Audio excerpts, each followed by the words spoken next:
Hello students, आज हम बात करते हैं class 10th subject chemistry lecture 3rd। इसमें हम बात करते हैं chapter first chemical reaction and equation. तो इससे पहले लेक्चर में हमने केमिकल रिएक्शन की प्रॉपर्टी और उसकी करैक्टरिस्टिक्स या हमने कौन कौन से पॉइंट हमें इन्फॉर्म करते हैं कि एक केमिकल रिएक्शन हो रही है, उन सब की हम बात कर ली थी। कंडीशन हमने पढ़ ली थी। आज हम पढ़ते हैं बैलेंस केमिकल इक्वेशन।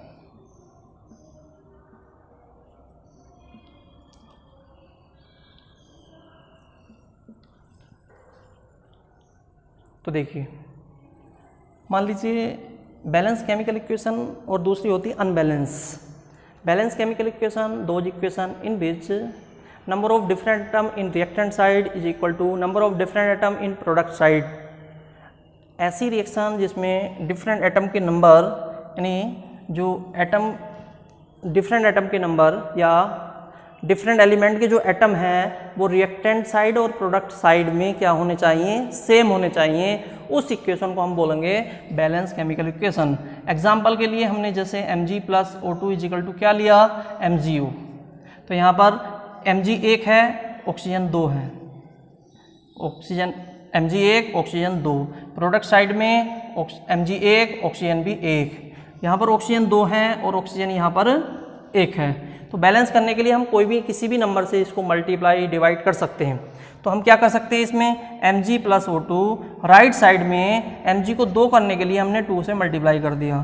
तो जब हम इसको 2 से मल्टीप्लाई करते हैं तो Mg भी कितने हो जाते हैं, डबल। तो Mg को रिएक्टेंट साइड में भी क्या कर देते हैं, 2 से मल्टीप्लाई कर देते हैं। अब देखिए, एक तो तरीका ये है कि हम इसको कैसे इस तरीके से बैलेंस कर सकते हैं, या दूसरा हम सीख लेते हैं रूल्स देखिए, या हम बोल सकते हैं how chemical reaction is balance. Chemical equation is balance. एक केमिकल रिएक्शन को हम कैसे बैलेंस कर सकते हैं। क्वेश्चन क्या बन गया कि हम केमिकल रिएक्शन को कैसे बैलेंस कर सकते हैं। तो देखिए, सबसे पहले हम इसी को एग्जांपल का देखिए, बहुत सारे तरीके हैं इसको। जैसे Mg प्लस O2 लेके चले हम तो क्या बना दिया, MgO। एक तरीका ये है लेट, हमने क्या मान लिया, Mg इक्वल टू A, या ऐसे समझ लीजिए, ऐसे समझिए सभी कंपोनेंट को रिएक्टेंट और प्रोडक्ट साइड में ABC से मल्टीप्लाई कर दीजिए। Mg plus O2 is equal to MgO। इसको हमने small a, small b, small c से इसको मल्टीप्लाई कर दिया। हमने क्या कर लिया इसमें कि a b c से इनको मल्टीप्लाई कर दिया। अब देखिए, यहाँ पर हमने क्या किया, मल्टीप्लाई कर दिया।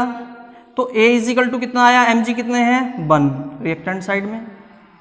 अब हम क्या करेंगे इसमें, तो देखिए जो a इजिकल टू यहाँ पर a इजिकल टू Mg है, तो यहाँ प्रोडक्ट साइड में ये a Mg किसके इक्वल है, C के। तो a इजिकल टू क्या आ गया, C पहला। दूसरा B, एक ऑक्सीजन के लिए B, तो 2B equal to product side में क्या है, C। तो जो नंबर ज़्यादा से ज़्यादा बार रिपीट हो, जो नंबर ज़्यादा से ज़्यादा बार रिपीट हो, उस नंबर के बराबर हम 1 मान लेते हैं। लेट यहाँ पर C को 2 बार रिप्रेजेंट किया तो C इज इक्वल टू हमने क्या कर लिया, 1 कर लिया। अब हम रखते हैं, जब C इक्वल टू 1 तो A इज इक्वल टू भी 1। अगर C इज इक्वल टू 1 है तो हम इसमें 2B इक्वल टू कितना है, C, और 2B इक्वल टू C की वैल्यू 1, तो B इज इक्वल टू क्या आ गया आपके पास, 1/2। जो भी कंपोनेंट आपने मल्टीप्लाई, जिन की वैल्यू आ गई सबको इसमें पुट कर दीजिए इक्वेशन नंबर 1 में। तो इक्वेशन 1 में अगर हम पुट करते हैं तो A इज इक्वल टू 1, तो Mg तो 1 आ गया। B इज इक्वल टू कितना आ गया, हाफ 1/2, और 2 इज इक्वल टू कितना आया, Mg, C की वैल्यू कितनी आ गई, 1। तो हम बोल सकते हैं, इसको क्या लिख सकते हैं कि Mg plus half O2 is equal to MgO। इस तरीके से किसी भी रिएक्शन को आप बैलेंस कर सकते हैं। दूसरा एग्जांपल लेके चलते हैं हम। जैसे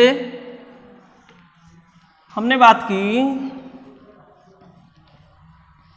जैसे यहाँ पर हम बात कर लेते हैं H2 plus O2 is equal to H2O। इसमें हमने क्या मान लिया, इसको बैलेंस करना है। तो सबसे पहले हमने मल्टीप्लाई कर ली AH2 plus BO2 is equal to H2C। इससे हमने इसको मल्टीप्लाई कर ली। यहाँ पर एक हाइड्रोजन के लिए A है तो दो हाइड्रोजन के लिए कितना हो गया 2A। ये प्रोडक्ट में किसके इक्वल है C के, यानी कितने C के 2C के इक्वल है।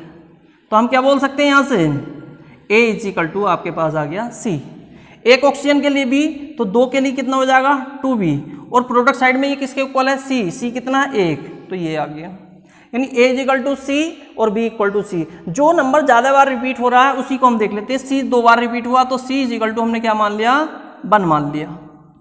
तो जब C इज इक्वल टू 1 माना तो A is equal to C, यानी A इक्वल टू भी कितना आ गया 1। तो 2B इक्वल टू कितना आया आपके पास 1, तो B इज इक्वल टू कितना आ गया आपके पास 1/2। तो अब यहाँ पर वैल्यू रख दीजिए तो क्या बन जाएगा यहाँ से, तो आपके पास क्या बन गया, यानी 1H2 plus half O2 is equal to 1H2। ये रिएक्शन क्या है बैलेंस है। इस तरीके से आप इसको बैलेंस कर सकते हैं। जैसे और भी देख सकते हैं हम यहाँ से रिएक्शन, जैसे हमने बात की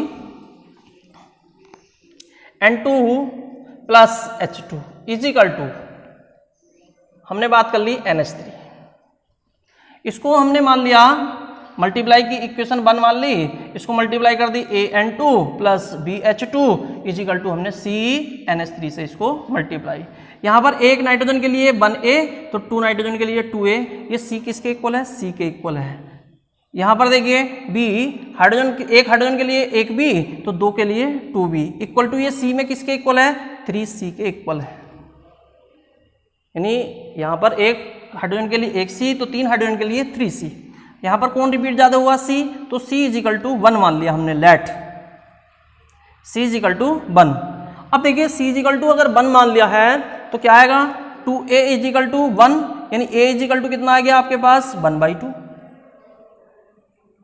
इसी तरीके से अगर हम वैल्यू रखें अब यहाँ पर कि 2B is equal to 3C और आपके पास क्या आ गया A की वैल्यू आ गई और C की वैल्यू कितनी मान ली 1, तो 2B इक्वल टू कितना आ गया 3 × 1, यानी B इज इक्वल टू कितना आ गया 3/2 आ गया।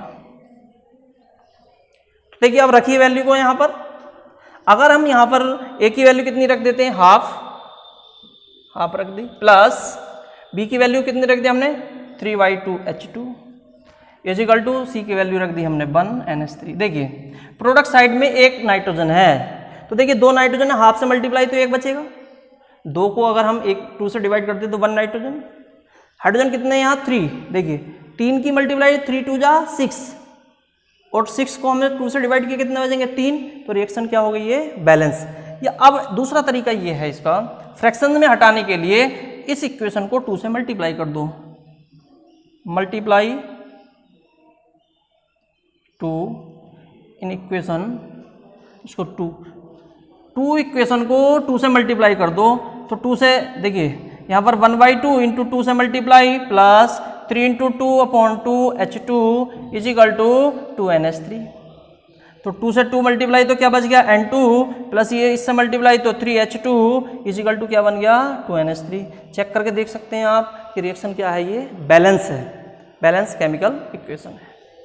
इसी तरीके से कोई भी एग्जांपल आप ले सकते हैं जिसकी हेल्प से आप क्या कर लोगे, ये बता सकते हैं कि एक केमिकल रिएक्शन कैसे बैलेंस होगी। तो जैसे और बहुत सारे इसमें देख सकते हैं क्या Fe plus H2O is equal to Fe3O4 plus H2, इसको भी बैलेंस कर सकते हैं आप, इस रिएक्शन को भी बैलेंस कर सकते हैं।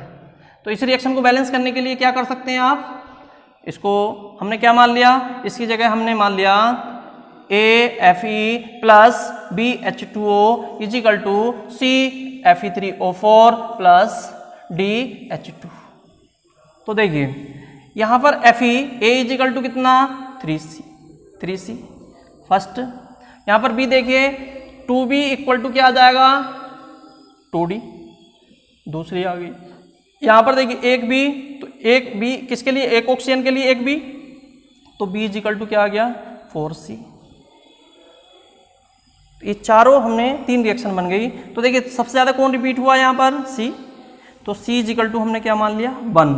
तो a is equal to 3 into 1, तो क्या कर लिया इसको, a इज इक्वल टू कितना आ गया 3। अब हमने a की वैल्यू रख दी यहाँ पर, तो b इज इक्वल टू कितना आया आपके पास 4c। तो अगर हमने c की वैल्यू कितनी मान ली है 1, तो b इज इक्वल टू कितना आ गया आपके पास 4। अब यहाँ पर देखिए 2b इक्वल टू आपके पास आ गया 2d, तो यहाँ हमने कितना रखा 2 into 4 is equal to 2d, तो 8 यानी 2d यानी d इज इक्वल टू कितना आ गया आपके पास 4। अब वैल्यू रखिए, तो 3fe प्लस v की वैल्यू कितनी आ गई आपके पास 4, तो 4H2O इज इक्वल टू, यहाँ पर हमने क्या किया, C की वैल्यू कितनी आई आपके पास 1, तो Fe3O4 प्लस D की वैल्यू कितनी आ गई आपके पास 4H2। अब काउंट कर लीजिए, 3Fe इधर है तो 3Fe इधर है, ऑक्सीजन 4 है तो 4 ऑक्सीजन, हाइड्रोजन 4 2 जा 8 तो 4 2 जा 8। इस तरीके से कोई भी केमिकल इक्वेशन हम इस मेथड से बैलेंस कर सकते हैं। इससे देखिए प्रैक्टिस के लिए आपकी जो बुक है उस बुक में बहुत सारी एक्सरसाइज में प्रॉब्लम दे रखी होंगी कि right the balance chemical equation, chemical equation को कैसे बैलेंस कर सकते हैं, तरीका ये है, आप इसको करिए। ओके, नेक्स्ट इससे आगे की बात हम करेंगे types of chemical equation next video में। ओके।